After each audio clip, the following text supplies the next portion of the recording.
नमस्कार मंडळी, वेंगुर्ल्यात श्री मानसीश्वर येथे आम्ही जत्रेला आलो आहोत।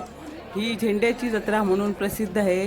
इथे प्रत्येक जण आपला जो काही नवस आहे तो करतात आणि नवस पूर्ण झाल्यावर एक झेंडा अर्पण करतात। तसंच माझ्या बहिणीने मुलासाठी नवस केलेला की तो 12वी पास झाल्यावर मी एक झेंडा अर्पण करीन म्हणून।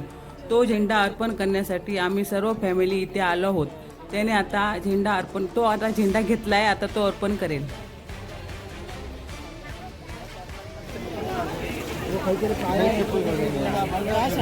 काढूया। हा झेंडा दिसणार, किती रांग लागली आहे बघा। बघू शकता तुम्ही, रांगेत सगळ्यांच्या हातात झेंडा आहे। प्रत्येक जण जो आपल्या मनात येईल तो नवस करतो आणि पुढच्या वर्षी येऊन हा नवस पूर्ण करतो। हजारो भाविकांच्या उपस्थितीत हा जत्रे उत्सव पार पडलेला आहे। तुम्हाला जर इच्छा असेल तर तुम्ही या मंदिरात नक्की भेट देऊ शकता। दरवर्षी ही जत्रा असते। बघा किती रांग दिसते, सगळीकडे जिकडे तिकडे झेंडे दिसून किती सुंदर दिसतो हा परिसर। बघा तुम्ही,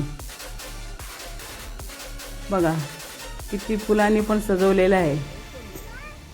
प्रत्येकाच्या हातात तुम्हाला झेंडा दिसणार। तर मंडळी, तुम्ही मानसेश्वर इथे जत्रेला नक्की भेट द्या व तुमचा जो काही नवस आहे, जी काही इच्छा आहे ती पूर्ण होईल।